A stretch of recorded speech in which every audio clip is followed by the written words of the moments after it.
గురుగారు మొత్తం 4 సినిమాలు రాబోతున్నాయి సంక్రాంతికి. దీన్ని చూసుకున్నట్టయితే మనం 'హనుమాన్' ఒక సినిమా వస్తుంది. దాంతో పాటు 'గుంటూరు కారం' గావచ్చు, మిగతా సినిమాలు 'నా సామిరంగ', 'సైంధవ' ఈ ఈ మొత్తం సినిమాలు రాబోతున్నాయి. అంటే సంక్రాంతి అనగానే నార్మల్‌గా సినిమాల పండగ అంటారు. బట్ దీంట్లో 3 సినిమాలు 'దిల్ రాజు' గారే దాన్ని డిస్ట్రిబ్యూట్ చేయబోతున్నారు. 'హనుమాన్' సినిమా గురించి మీరు ఆగిపోండి అనే ఒక వాదన వచ్చు. ఈ ఈ కాంట్రోవర్షియల్ దీని గురించి మీరేం మాట్లాడతారు సార్? అంటే హనుమాన్ సినిమాకని కాదండి, మొత్తం సినిమాలు ఆల్రెడీ 5 సినిమాలు రిలీజ్కి రెడీ అయి ఉన్నాయి. అవును, ఈగలు ఆగిపోయింది కదా గురుగారు. అదే 5 ఉన్నాయి. అంటే దిల్ రాజు మాట్లాడే నాటికి ఈగలు ఉంది లైన్లో. ఓకే. అందరు నిర్మాతలకి నేను ఒకటే మాట చెప్పాను, అందరూ ఒకేసారి రావద్దు, ఒకళ్ళు ఇద్దరు తగ్గండి. ఈ వెనక్కి ఎవరు తగ్గుతారు అనేది మీరే నిర్ణయించుకోండి. ఒకవేళ వెనక్కి తగ్గితే వాళ్ళకి సోలో రిలీజ్కి మేము ఏర్పాట్లు చేసిస్తాం, ఓకే, ఆ అవకాశం కల్పిస్తాం అని చెప్పాడు ఆయన. అంతే తప్ప థియేటర్లు ఇవ్వము, చిన్న సినిమాలకు ఇవ్వము, ఈ మాటలు నడవలే. ఓకే. ఇది చెప్పాడు ఆ రోజు ప్రెస్ మీట్లో. ఆయన చెప్పి ప్రశాంత్ వర్మ వచ్చి నన్ను కలిశాడు. ప్రొడ్యూసర్ బిజీగా ఉన్నాడట, అందుకని తను వచ్చి కలిశాడు. తనకి నేను ఈ విషయం స్పష్టంగా చెప్పాను అని చెప్పాడు ఆయన. ఏది సినిమా రిలీజ్ చేయొద్దని చెప్పలేదు ఎవరికి. వెనక్కి వెడితే మంచిది, మీదే నిర్ణయం. ఉంటే ఉన్న ప్రకారం స్క్రీన్ షేరింగ్ జరుగుతుంది. స్క్రీన్ షేరింగ్ కూడా కాదు, ఇప్పుడు షో షేరింగే. ఎందుకంటే సింగిల్ స్క్రీన్లో కూడా 2 ఆటలు ఒక సినిమా, 2 ఆటలు ఇంకో సినిమా వేసే పరిస్థితిలో ఉన్నాం మనం ఇప్పుడు. మల్టీప్లెక్స్లో మాత్రమే కాదు, సింగిల్ స్క్రీన్స్లో కూడా మల్టీ షోస్ వేస్తున్నారు, ఎక్కువ షో వేస్తున్నారు. ఆ పెరిగినవి రకరకాలుగా వాడుతున్నారు. ఈ ప్రపంచంలో మనం ఉన్నాం ఇప్పుడు. కాబట్టి పాత రోజుల్లో థియేటర్స్ మాత్రమే సింగిల్ స్క్రీన్ ఉన్న రోజుల్లో కూడా సంక్రాంతి పండగకి 5 సినిమాలు 6 సినిమాలు రిలీజ్ అయ్యాయి. మరి వాళ్ళు ఎలా పంపిణీ చేశారు ఆ రోజున? అవును, చాలా సినిమాలు వచ్చినాయి. కృష్ణ గారు, ఎన్టీఆర్ వీళ్ళు మొత్తం అందరూ వచ్చేవాళ్ళు సంక్రాంతి టార్గెటెడ్గా. అంటే బాగున్న సినిమా నడుస్తుంది, దానికి స్క్రీన్స్ తక్కువ ఇచ్చినప్పటికీ అది విస్తరిస్తుంది. ఫ్లాప్ అయిన సినిమా తప్పుకుంటుంది కాబట్టి ఆ ఏరియాలోకి హిట్ అయిన సినిమా వచ్చేస్తుంది. అందుకని మీ కంటెంట్ బాగుంటే కాన్ఫిడెంట్గా రిలీజ్ చేసేయండి అని కూడా మాట్లాడాడు తను, దిల్ రాజు. దాన్నే చిరంజీవి డయాస్ మీద అక్నాలెడ్జ్ చేశాడు. అయితే దిల్ రాజు మాట్లాడిన రోజే, అంటే పర్టికులర్గా ఆయన ప్రెస్ మీట్లో ఈ సినిమా పేరు ప్రస్తావించాడు. ఆ డైరెక్టర్ వచ్చి నన్ను కలిశాడు, ఇవన్నీ మాట్లాడాడు. దీని బిట్వీన్ ది లైన్స్ వీళ్ళు హనుమాన్ని తొక్కేయాలని ప్రయత్నం చేస్తోంది చాంబరు, దిల్ రాజు అని చెప్పి ఒక ప్రచారం జరిగింది. ఈ ప్రచారాన్ని ఖండించాలని ప్రొడ్యూసర్లు అనుకోలే, హనుమాన్ ప్రొడ్యూసర్లు అనుకోలే. మంచిదేలే, మరక మంచిదే అన్నట్టు ఇది కూడా సినిమాకి ఉపయోగపడే ప్రచారమే కానీ అనుకున్నారు వాళ్ళు. ఆ ప్రచారం నడుస్తున్న టైంలో ప్రీ రిలీజ్ ఈవెంట్లో చిరంజీవి గారు కూడా దిల్ రాజు ప్రస్తావన చేసి పాజిటివ్గానే చెప్పాడు, ఆయన నెగిటివ్గా చెప్పాల. కానీ బయటకు వచ్చినటువంటి థంబ్నెయిల్స్ అన్నీ కూడా నెగిటివ్గా వచ్చినాయి. దిల్ రాజును హెచ్చరించిన చిరంజీవి ఈ టైపులో పెట్టారు. కానీ ఆయన నిజానికి ఆయన బయట వింటే, ఆయన ఉపన్యాసం వింటే ఆయన ఏం వార్నింగ్ ఇవ్వాల. నిజానికి కుమ్మక్కు రిలీజ్లోనూ పద్ధతి తీసుకొచ్చాడు ఈయన గతంలో, దిల్ రాజే. అంటే ఒక హీరో సినిమా రిలీజ్ అయితే 7 రోజులు గ్యాప్ ఇచ్చి ఇంకొక హీరో సినిమా రిలీజ్ చేయాలి, పెద్ద హీరోలవి. ఈ సినిమా 7 రోజుల పాటు ఇంకే సినిమా ఉండదు, అన్ని థియేటర్స్లోనూ ఒకటే సినిమా ఉంటుంది. పల్లెటూరుల నుంచి సిటీ వరకు ప్రతి స్క్రీన్లోనూ అదే సినిమా ఉంటుంది. ప్రేక్షకుడికి ఆప్షన్ ఉండదు, సినిమా చూడాలనుకుంటే ఆ సినిమాయే చూడాలి. ఈ పద్ధతిలో కొంతకాలం నడిపారు. ఆ టైంలోనే దాసరి గారు ఆ నలుగురు చిన్న సినిమాని తొక్కేస్తున్నారు అని మాట్లాడాడు. అంటే వీళ్ళు ఆ పెద్ద హీరో సినిమా వేసేటప్పుడు ఆల్రెడీ కొన్ని చిన్న థియేటర్స్లో ఉన్నటువంటి చిన్న సినిమాలను పీకేసి మరీ వేసేవాళ్ళు.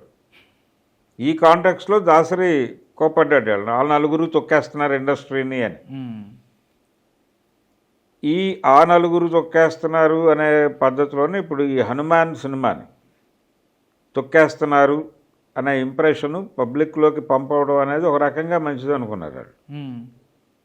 ఇది చిరంజీవి కూడా మాట్లాడాడు, వేదిక మీద మాట్లాడుతూ దిల్ రాజు ప్రస్తావన తీసుకొచ్చి ఒక్కొక్కసారి చిన్న సినిమా అంటే కంటెంట్ బాగుంటే స్క్రీన్స్ పెంచుకుంటూ వెళ్ళిపోద్దని దిల్ రాజు మాట్లాడిన మాటలే ఇంకోలా చిరంజీవి చెప్పాడు, ఎన్హాన్స్ చేశాడు. ఒక రకంగా దిల్ రాజు మాటలకి ఆయన జోడింపు చేశాడు. చేస్తూ గతంలో నా 150వ సినిమా, బాలకృష్ణ 100వ సినిమా ఒకేసారి వచ్చినాయి.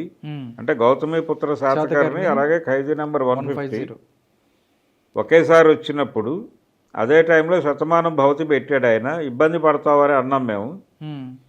అదేం లేదండి, కంటెంట్ బాగుంటే అదే నడిచిపోతుంది, పండక్కి ఎన్ని సినిమాలనైనా భరించే కెపాసిటీ ఉంటుంది అని నేను నమ్ముతున్నానని దిల్ రాజు చెప్పాడు. అలాగే నడిచింది కూడా, ఆ సినిమాకి డబ్బులు వచ్చినాయని చెప్పాడు ఆయన.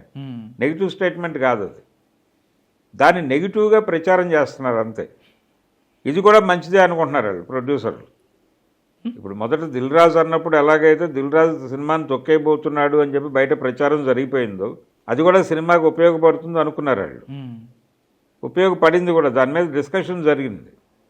అలాగే చిరంజీవి దిల్ రాజును కోపడ్డాడు హనుమాన్ బ్యాక్ డ్రాప్లో అని చెప్పి ఇది కూడా ప్రచారం చేయడం మొదలెట్టారు. ఇది కూడా ప్రచారంలోకి వచ్చేసింది. ఇది కూడా మన సినిమాకు ఉపయోగపడేదే అనుకుంటున్నారు వాళ్ళు. బయటకు వచ్చి వివరణలు ఇవ్వట్లా, సైలెంట్గా ఉన్నారు. ఇది మరక మంచిదే అన్నట్టుగా వెళ్ళిపోతున్నారు వాళ్ళు. ఓకే, ఇది హడావిడి ఆ సినిమాకి సంబంధించి. ఓకే, అది పాన్ ఇండియా సినిమాగా రిలీజ్ చేస్తున్నారు. నిజానికి వెనక్కి వెళ్ళమన్నప్పుడు ప్రశాంత్ వర్మ దిల్ రాజుతో చెప్పింది ఏమిటి, మేము పాన్ ఇండియా సినిమాగా రిలీజ్ చేయాలనుకున్నాం, ఇతర మార్కెట్లని కూడా బేరీజు వేసుకుని ఈ డేట్ అనుకున్నాం, కాబట్టి ఇది లోకల్ మార్కెట్ అయితే మీరన్నట్టుగా మీ నిర్ణయం ప్రకారం వెళ్ళడానికి అవకాశం ఉంటుంది. ఆల్రెడీ వేరే చోట కూడా మాట్లాడేసి ఉన్నాం కదా, కాబట్టి ఇబ్బంది ఉంటుంది, కన్సిడర్ చేయండి అని చెప్పారు అని మాట్లాడాడు. తననే చెప్పాడు దిల్ రాజు. ఇది ప్రశాంత్ వర్మ చెప్పిన మాట కాదు, దిల్ రాజు చెప్పిన మాటే. అందుకని దాన్ని యాక్సెప్ట్ చేసాం. గుంటూరు కారము, హనుమాన్ రెండు ఉంటాయి అనేది చెప్పాడు ఆయన ప్రెస్ మీట్లో. దాన్నే చిరంజీవి ఎన్హాన్స్ చేశాడు. నిజానికి ఈ సినిమాని తొక్కేస్తున్నారు అని వార్త వచ్చినప్పుడు కూడా ఇటువంటి మాట అనలా దిల్ రాజు. దిల్ రాజు అన్నది వక్రీకరించి మార్కెట్లో పెట్టారు. వక్రీకరించు ఓడించు అనేది ఒక సిద్ధాంతం, తర్కంలో ఉంటుంది అది. ఓకే, ఒకడు ఒక కాంటెక్స్ట్లో మాట్లాడిన దాన్ని ఇంకో కాంటెక్స్ట్లో ప్రజెంట్ చేస్తూ నిందేయటం, అది దిల్ రాజు విషయంలో జరిగింది. అందుకని ఆయన కొంచెం హర్ట్ అయ్యి ఇలాంటివి రాస్తున్నారు రెగ్యులర్గా నా మీద. ఆయన రెండు వెబ్సైట్ల గురించి కూడా, 2 వెబ్సైట్లు అని కూడా మాట్లాడాడు. తాట తీస్తా అన్నట్టుగా టైప్లో. తాట తీస్తారా వాళ్ళు వీళ్ళు తాట తీస్తారా అది వేరే గొడవ, కానీ తాట తీయదలుచుకుంటే ఏ లెవెల్లో తీస్తారు, ఎవరిని తీస్తారు అనేది చూడాలి. కానీ ఇది మాత్రం జరిగింది ఇంటెన్షనల్గానే. వాళ్ళు మాత్రం మరక మంచిది అన్నట్టే వ్యవహరిస్తున్నారు. ఓకే సార్, సంక్రాంతి విజేత అంటే సంక్రాంతి విజేత ఎవరు, సంక్రాంతి విజేత ఎవరు అని అంటుంటారు సార్. అటువైపు నుంచి గుంటూరు కారం, నాసామిరంగా, సైంధవ, హనుమాన్, వీటిలోంచి స్కోప్ ఏది ఉంది, బెస్ట్ పై చేయి ఉండే అవకాశం ఉంటుంది అనుకోవచ్చు? అంటే గుంటూరు కారానికి కొంత ఎడ్జ్ ఉండే అవకాశం ఉంది. అంటే మహేష్ బాబు అలాగే త్రివిక్రమ్ శ్రీనివాస్ వీళ్ళ కాంబినేషన్, సంక్రాంతి అంటే కొంత మాసీ టచ్ ఉన్నటువంటి, మాసీ టచ్ ఉండటంతో పాటు ఒక సెంటిమెంట్ నడిచేటువంటి కథ అది. ఈ కంటెంట్ ద్వారా థియేటర్ని ఎమోషనలైజ్ చేయగలడు. సినిమా హిట్ అవ్వాలంటే అది థియేటర్ని ఎమోషనలైజ్ చేయాలి, ఎంటర్టైన్ చేయాలి. ఈ రెండు ప్రాపర్గా చేయగలిగితే ఆ సినిమా హిట్ అవుతుంది. ఇదే ఫార్ములా, అంతకుమించి ఏమీ లేదు. ఈ ఫార్ములాని ప్రాపర్గా ఫాలో అయ్యే డైరెక్టర్ త్రివిక్రమ్ శ్రీనివాస్. ఓకే, ఎంటర్టైనింగ్గాను ఉంటుంది అతని సినిమా, ఎమోషనల్గా కూడా ఉంటుంది. ఈ రెండింటినీ చక్కగా మేళవించగలిగినటువంటి సమర్థత ఉంది అతనికి. ఈ సెంటిమెంట్ని రన్ చేయటం కోసం అతను నవలను ఆశ్రయిస్తాడు. అది చాలా సందర్భాల్లో వర్కౌట్ అయింది కూడా.